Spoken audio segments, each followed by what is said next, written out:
Good morning, everyone, and welcome to First Things First. Jenna Wolfe alongside, as always, Nick Wright, Kevin Wobbs. We got Chris Broussard with us on a rainy Tuesday morning up here in the Northeast. What are you doing, Wilds? I'm 8 seconds in. You can't start by making fun of me. I don't point anymore because I get the pointing all wrong. Nick, wrong. We got a lot coming up this morning. Zion put on a show last night, but did he quell everybody's concerns? Other things in the NBA, the Sixers, another brutal night for them, although it ended better, but we will talk about what's happening to the Philadelphia 76ers. And Michael Vick will join us to discuss the pressure that Lamar Jackson seems to be under heading into this season. Speaking of pressure, I have an hour to fit in all of this right here, and I got Wilds making fun of me, so let's get started. In the NBA, Lakers taking on the Utah Jazz, and Lakers taking out the Utah Jazz as well, courtesy of Anthony Davis. The brow went off, 42 points to go along with 12 boards. AD's number 2, LeBron, just kidding, Nick, chipped in 22, 8, and 9. So the Lakers get the win, 116-108, and in so doing, they clinch the 1 seed in the West for the first time since, get this, 2010. Nick, it's no question this team goes as LeBron goes, but we're 3 bubble games in, and the spotlight seems to be tilting to Anthony Davis. You think, Nick, anyone can beat the Lakers if he plays the way he did last night? No, of course not. Absolutely not. And first of all, as you alluded to, Jenna, congratulations to the Lakers. First time they have the 1 seed since 2010. It's the 3rd time a LeBron James-led team has had a 1 seed in the last decade.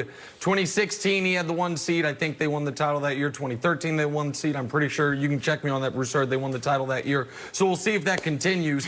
And, by the way, congrats to the Lakers as a whole. They clinched the 1 seed out west before the Bucks clinched out east, which I think a lot of people would have thought would have been an impossibility at the beginning of the season. But I want to start here because we have my dear friend Chris Broussard here. Chris, by my calendar, that's always a bad sign. You've got 11 days. Right. And because I want nothing but the best for you, because you've been so kind to me over these last 4 years since I've gotten to know you, I am, as a friend, extending the olive branch. You've got 11 days before the playoffs tip off. You're allowed to change your preseason and midseason prediction until those playoffs tip off on the 15th of August. Now that you have seen what Anthony Davis is looking like, LeBron clearly slowly ramping up, I would just, as a friend, as someone who loves and cares about you, I would recommend strongly you do what you know your head is telling you to do, which is switch your prediction from the Clippers to the Lakers so you can end the season on the right side of history. So, of course, Jenna, the Lakers are unbeatable when Anthony Davis plays like that. And I want to know if Chris Broussard wants to join me on that correct side of the argument. Well, I appreciate the olive branch, Nick. And it really would be what my heart would say. Because, look, in the beginning of the season, I was looking for every reason to pick the Lakers over the Clippers. And then as I watched, as I thought, as my head guided me, I said the Clippers are the better team. And I still feel that way. Now, I don't think they're better by a mile. I've never said the Lakers don't have a shot. I think this is going to be a mammoth series and a tough series, whichever team wins. So I give the Lakers a chance for sure. But I still think the Clippers are the better team, 1 through 9 or whatever they'll end up playing in the playoffs. But this is the formula I've been saying all year. If the Lakers are going to beat the Clippers, this is the formula. Anthony Davis has got to be a monster. I'm not worried at all about LeBron, even as he's looked at times subpar in the bubble. And he started the game subpar. He was very passive, just taking his time, getting everybody involved. And obviously he came alive in the 4th quarter. That clearly is by design. What I love, though, was Anthony Davis coming alive in the 4th quarter.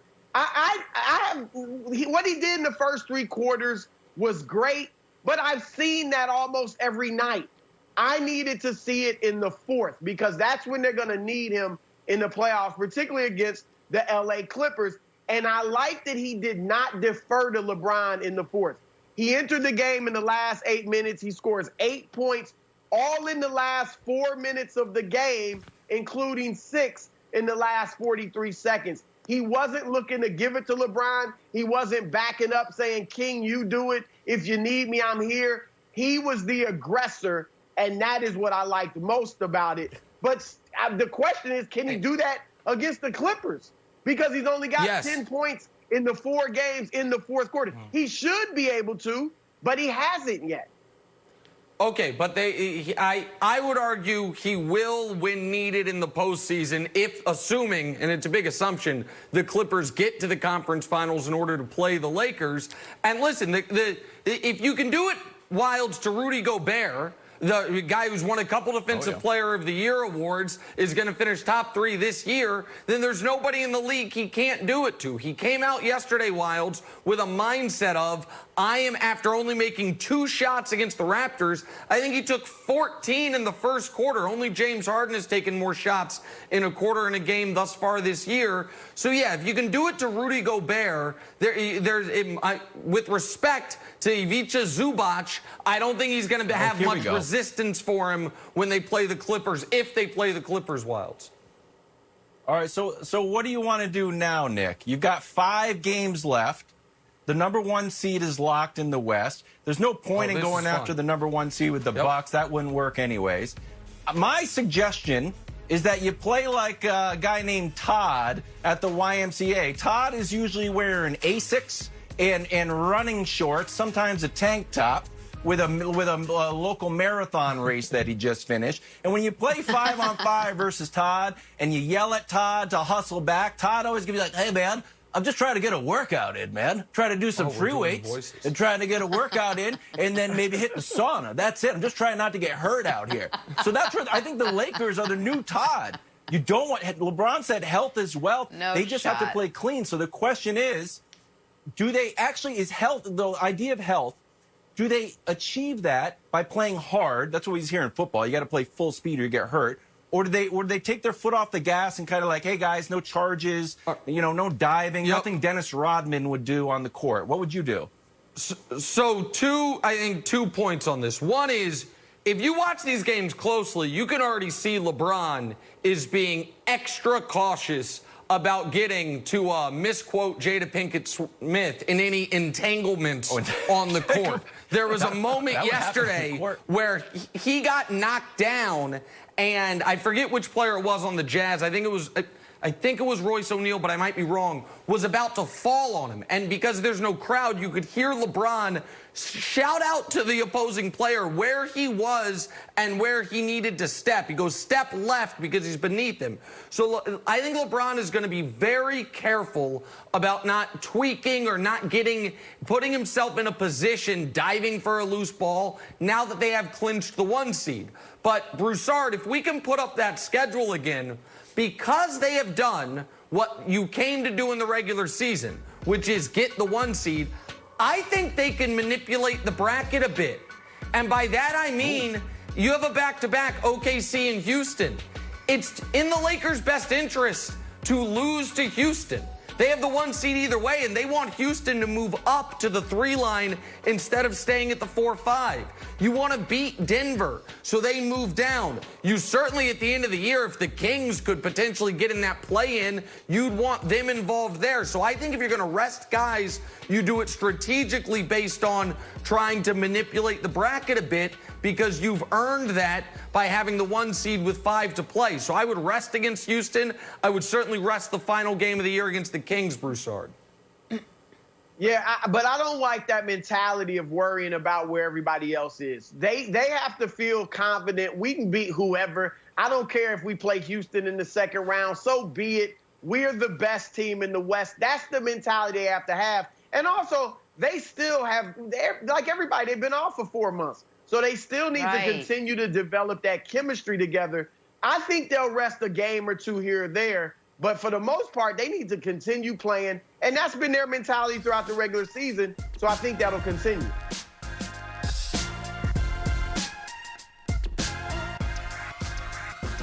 Jackson took home MVP honors last season. Wasn't enough to satisfy the Ravens quarterback, who saw his season cut short by the Titans. Hey, it was an early playoff exit for Lamar for the second straight year. How much does that bother him? Well, it bothers him a lot, apparently. This from Lamar this week. I think about it a lot. To be honest with you, that's where I want to be. That's when everything gets crucial. It's tough because it's win or go home. I'm tired of going home. I just can't wait to get back in that same spot and perform at a whole other level. Nick, he's still young, Lamar Jackson, entering his third year in the league, but coming off an MVP season. How much pressure should Lamar Jackson feel to lead the Ravens on a deep playoff run heading into this season? Well, he's got to win a playoff game.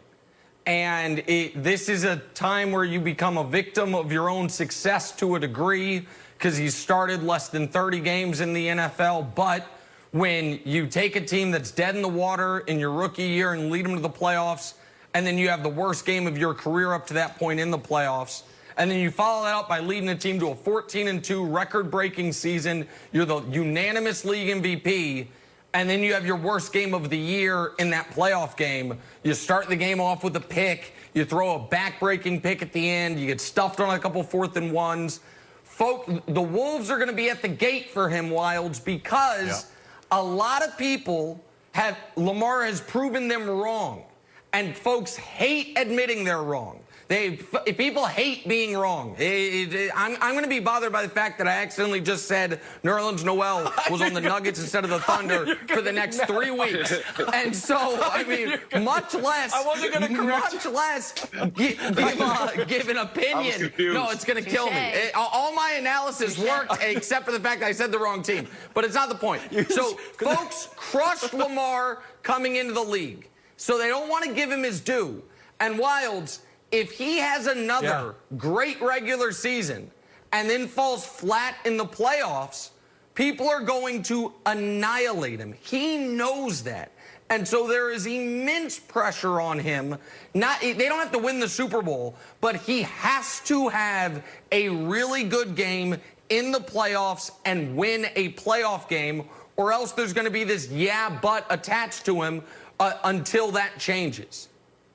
Yeah, you know whose fault this is? It's a little bit of your fault in the Kansas City Chiefs, Nick. If Patrick Mahomes didn't win the Super Bowl, I feel like Lamar is able to take a breath and be like, look, we're just young quarterbacks. We're trying to figure it out. So, Mike, the question I have to you is, if you're buying the Mahomes, like, parallel, was there a guy that you judged yourself against in the league? And if that person had success, did you internalize that, and did that put more pressure on you? Well, it put more pressure on you to go out and win a playoff game, because you watch those who come before you.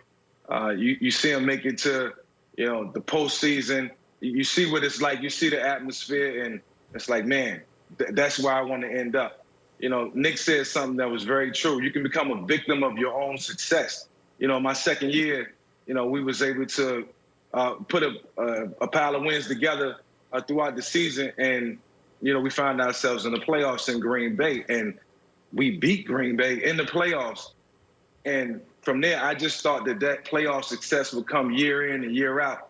I did win the game in 2004, but you get used to that success. So I see what happened to Lamar in the regular season. Things came so easy, that he thought it was going to be a walk in the park come playoff time. But that's when you got to step it up. That's when things get magnified and amplified.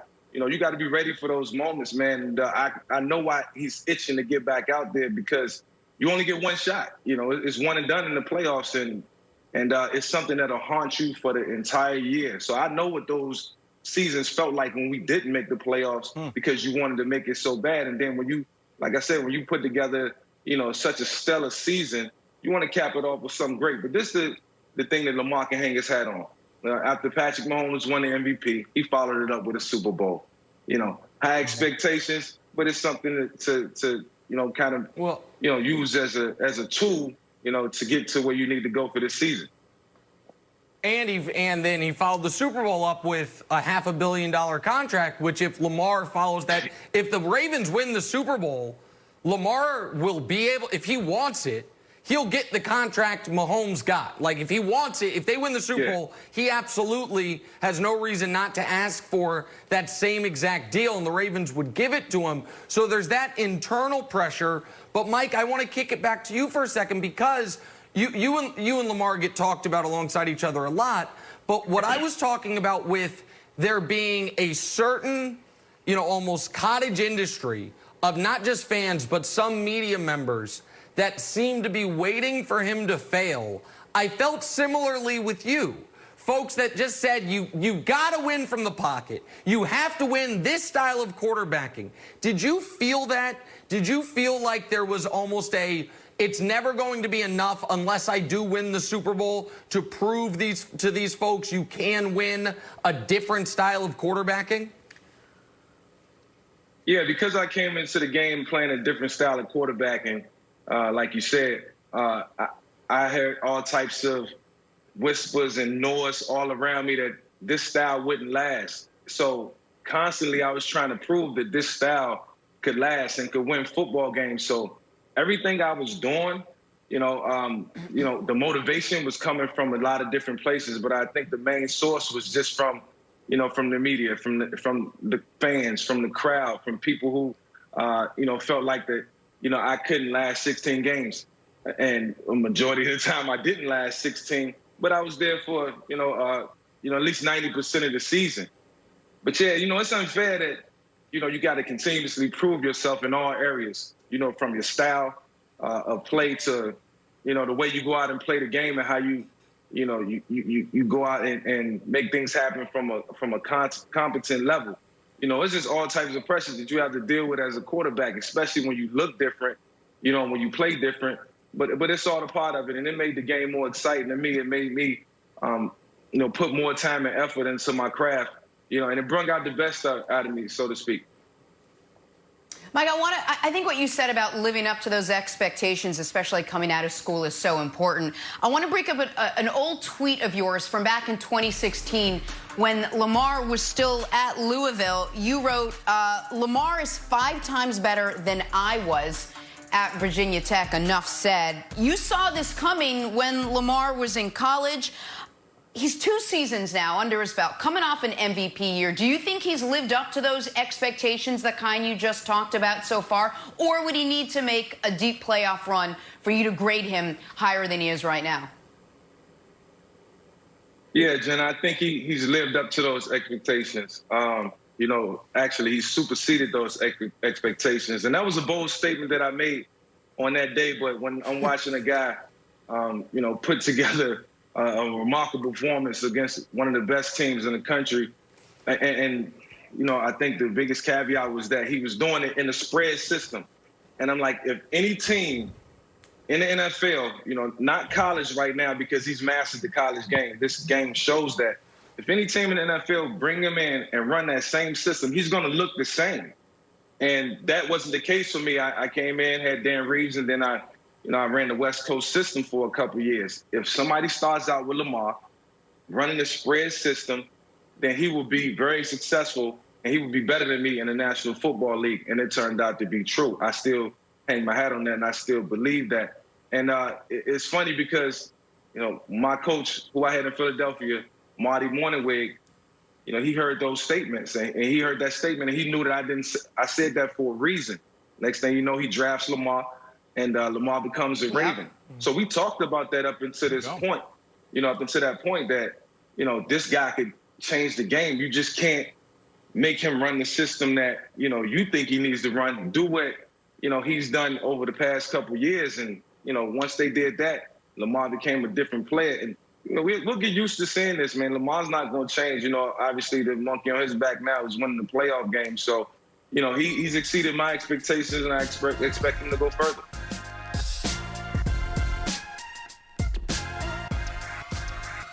Back here, first things first. All right, so yesterday was Tom Brady's 43rd birthday. Of all the well wishes he received, this from Michael Strahan trolling Brady about the Pats' Super Bowl 42 loss to the Giants. But you can't troll the GOAT. Brady tweeting back, "Thanks, Mike. Guess we'll just have to run it back on a football field." where I still go to work every day. Boom, That's a good shots tweet. fired. Wild. Wild. It's all fun and games until you realize Brady's right.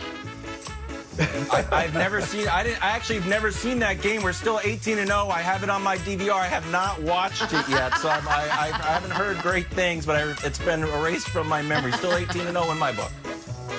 That is a great tweet by Brady. It's his 43rd birthday and the mark of his first good tweet. Good job, Tom. That's a great tweet. Let's play a little drawing a blank, guys. How about this? A recent report says there are some league insiders who see the Portland Trail Blazers as a threat to upset the Lakers in the first round of the playoffs. Yeah. Now, for those of you who are just joining us, this has been Wild's take for weeks. The take has simultaneously been the bane of Nick's existence. Nick, the chances the Blazers could knock off the Lakers in the playoffs are blank. Again, as I've said many times on the show, I don't want to be prone to hyperbole. So I want to be precise here. Exactly 0%.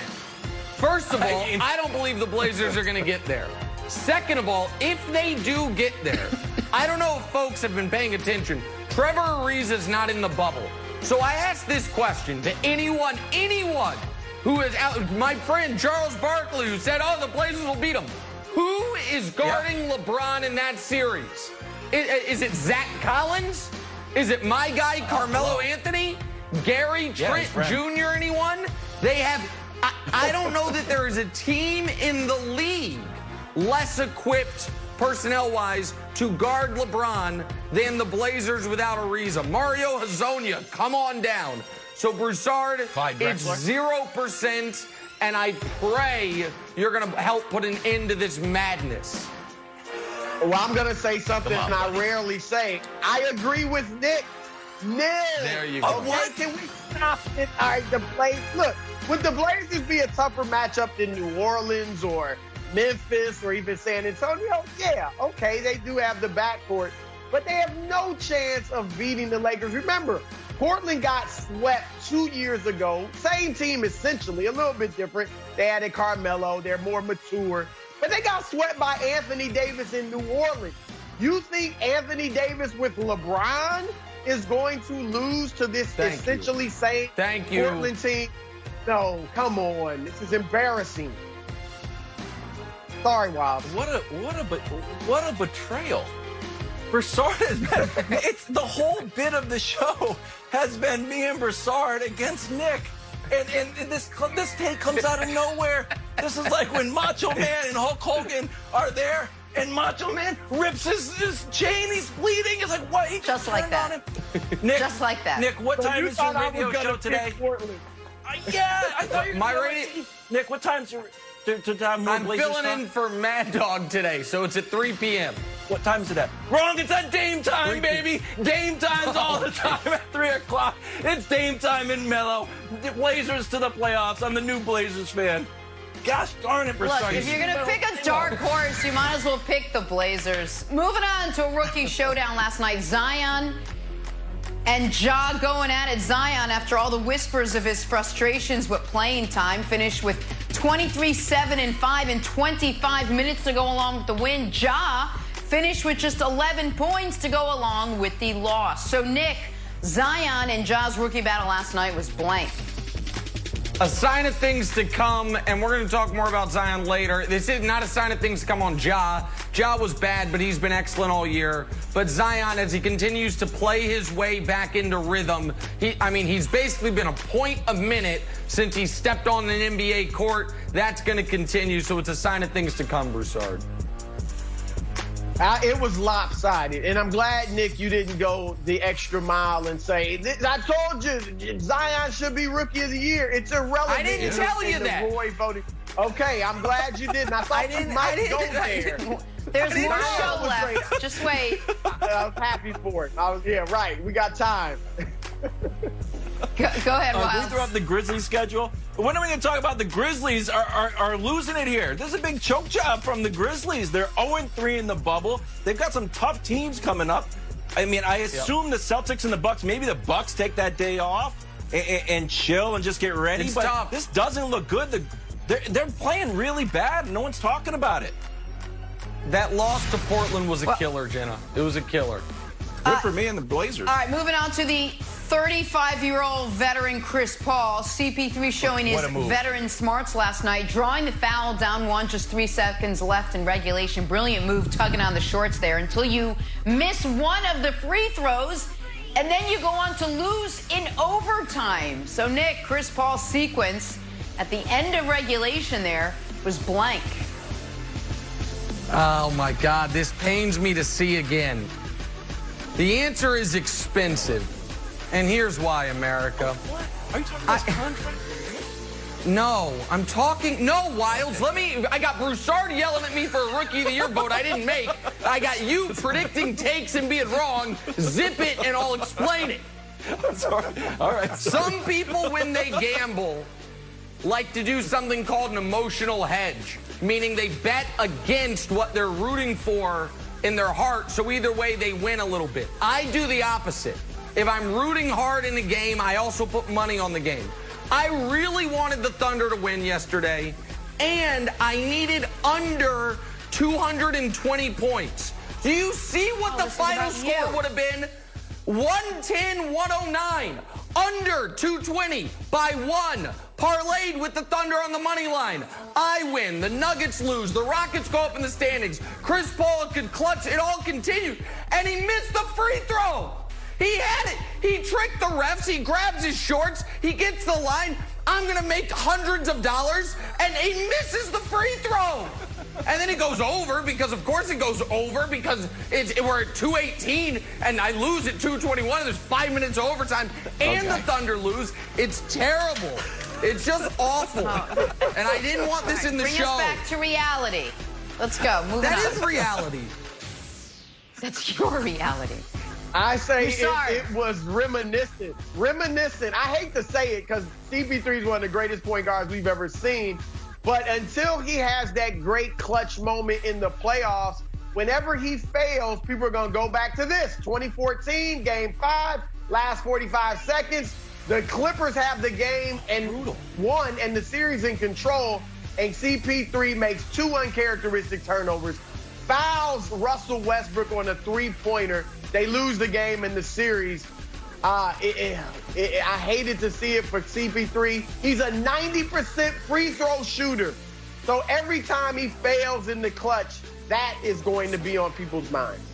Okay, Broussard hated to see it so much that he asked the producer to pull up an old clip from years ago and run it on national television. That's how much he hated to see it. I thought it was a savvy move. I'm pro Chris Paul. First of all, the guy's responsible for the entire thing, putting the entire thing in the bubble. I know people are like, hey, Bo, don't lie. That's what he gets for pulling Paul Millsap shorts. No, that's the way real basketball works. It might not be the way you play basketball, where you got to play everything clean. Chris Paul's smarter than everybody. Great job, Chris Paul. He'll make it next time. Go And Thunder. by the way, Broussard, after that meltdown, a couple years later, he did hit a buzzer-beating Game 7 shot against the Spurs, just crushing Chris Paul.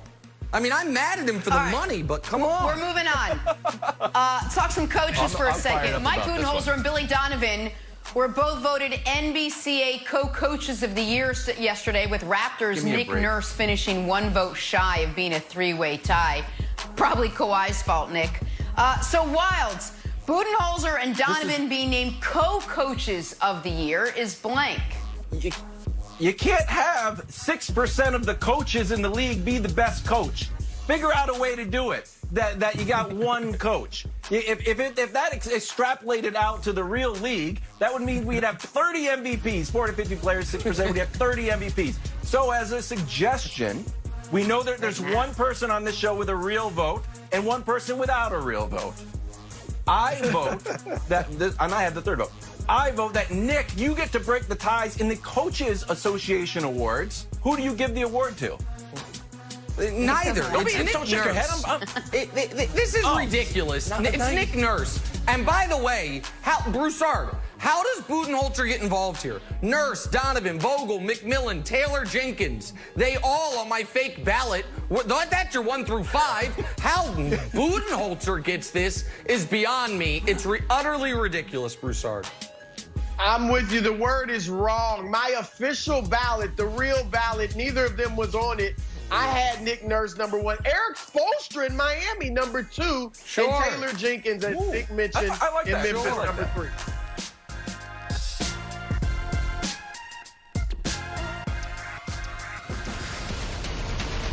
On Saturday, 2 top welterweights, Jamal Shango James and Tomas Delorme, battle for the interim title.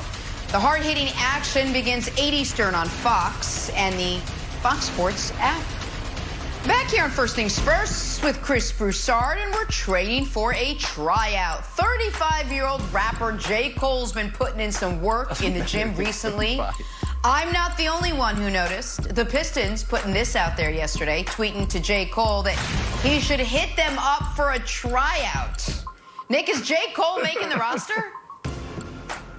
No. J. Cole's not making the roster.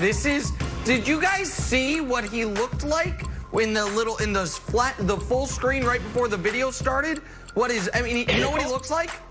A 35-year-old dad? Like, this is a ridiculous, wild. I don't understand why we're talking about this. Are you dad I like shaming? it. What? Well, this is not great footage of J. Cole. dad. J. Cole cooked people. I'll throw, and I just like to open it up. I'll throw Dave East. Let Jim Dolan call Dave East up, and we'll get Cam to coach him. Be like a nice Harlem thing. Yeah, let's go. I've got At the least perfect solution. Put him in the celebrity game at All-Star Weekend. That's all we need to see of J. Cole. Oh, to take Quavo's crown. Let him go against Common and Kevin Hart. Stories to start Arnie, the morning, what about gentlemen, Arnie starting Duncan? with the West Best. The Lakers took down the Jazz last night, 116-108, clinched the 1 seed for the first time since 2010. After the game, LeBron with a message for his doubters saying, quote, "They said I couldn't do it. I'll enjoy this one. They said I can't do it. I can just say it feels damn good to be the number 1 seed in the West for me personally." Nick, obviously a big accomplishment for LeBron, but how important do you think that number 1 seed is for the Lakers? Well, I think it's incredibly important for a number of reasons. And LeBron is 100% right. I'm old enough to remember, as is LeBron, oh, yeah, he can do it in the East. But let's see him go through the gauntlet of the West. What he's doing out East, he couldn't, okay, first year out West, fully healthy, and they have the 1 seed with a week and a half left of the season already locked up.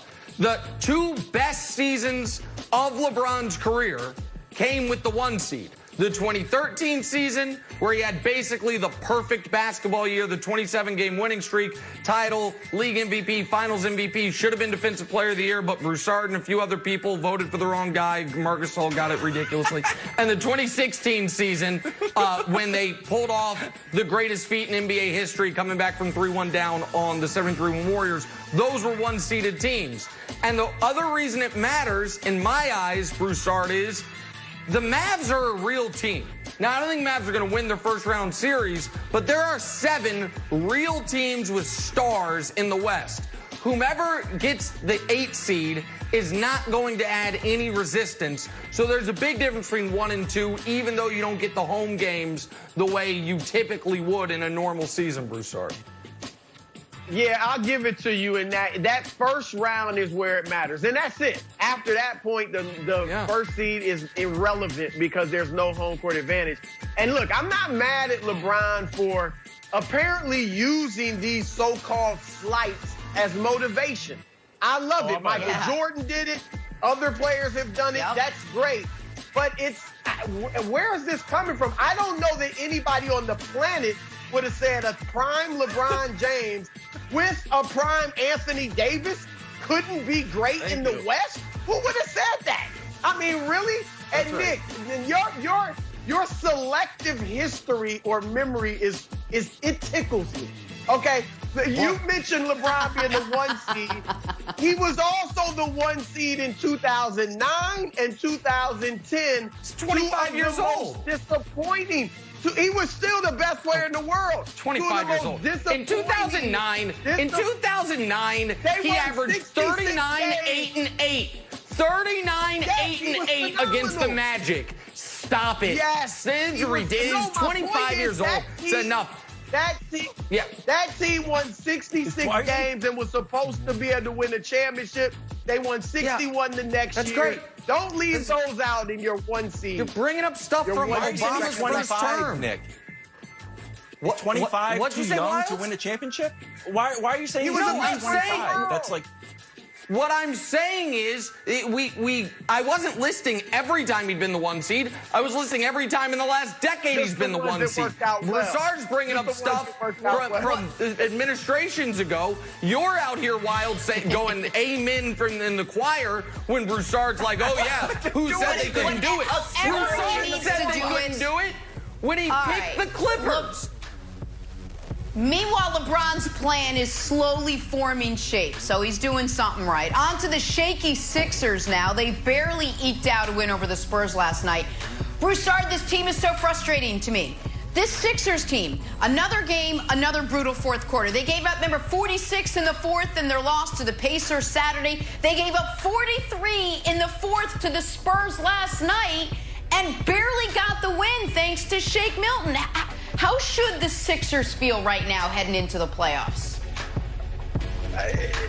The Sixers just boggle the mind. I mean, look, I've lost all faith in them. I think they're very immature. They're a young, immature team, and this is what you get.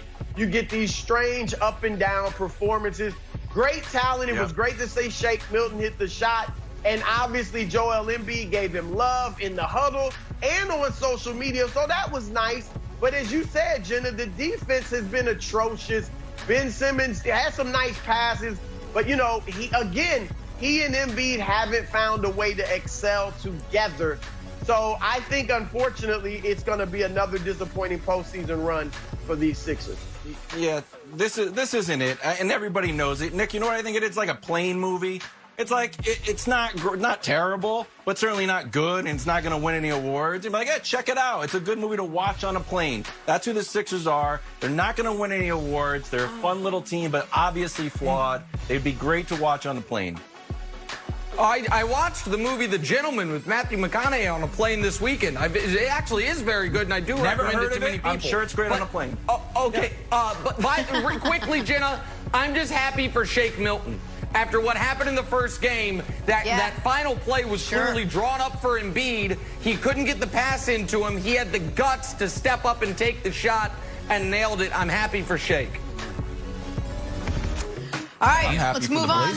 Move the Spurs down a notch. Talk some rookie report. Zion versus Ja, Pelicans and Grizzlies, and Zion would get the last laugh. Zion finished with 23 points in the win. After the game, Zion said, quote, "I feel alive again." All right, Nick, let's jump right in. What'd you make of Zion's performance in this one?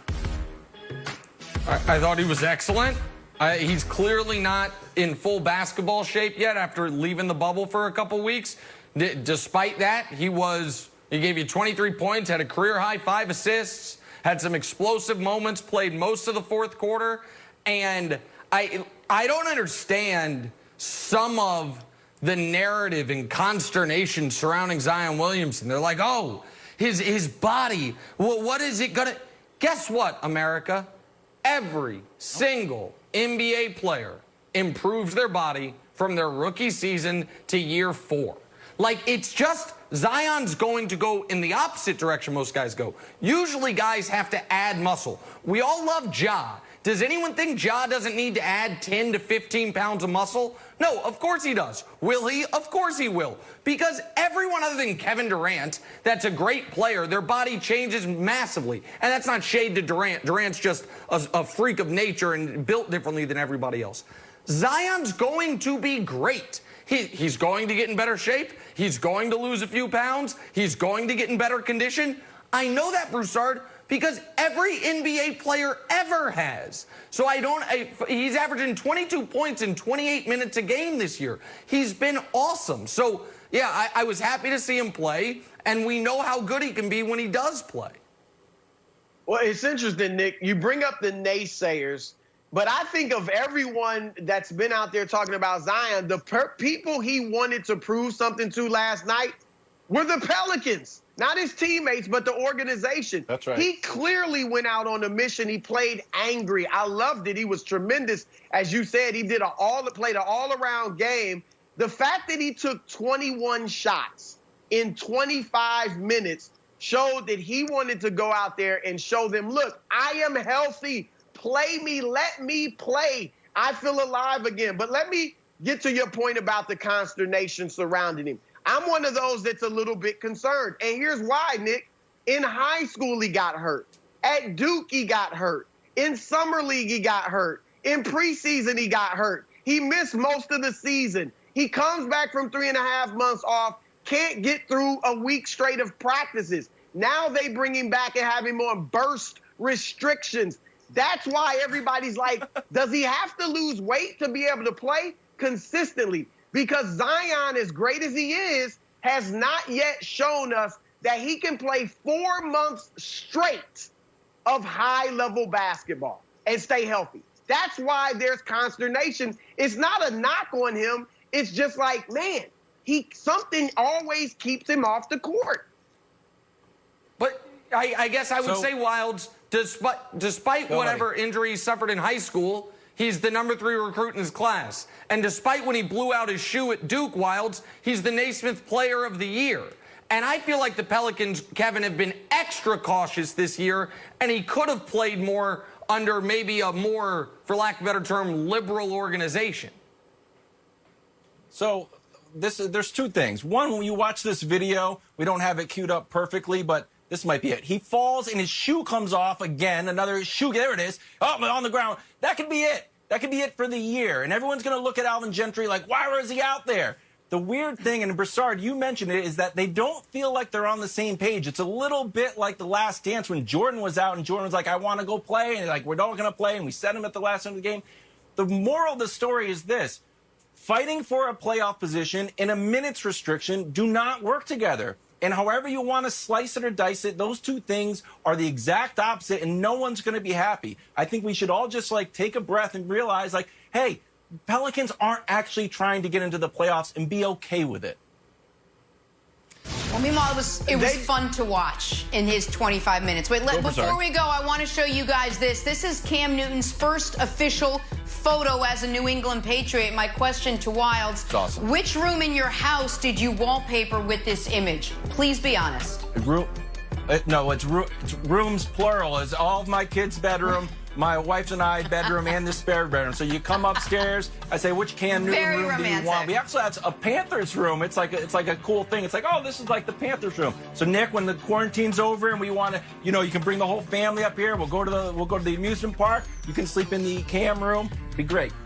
You should wear a jersey too. We can watch Patriots games. Well, speaking of the jersey, I need to extend a thank you to you on behalf. The lady at Chipotle yesterday who gave me extra guac, I gave her the Cam jersey. So she thanked you very much for it. Broussard, thank you very much. I gotta, we had a fun day. I got to We're back here expense tomorrow another morning. jersey You gotta go. to Nick. Stay safe, and everyone.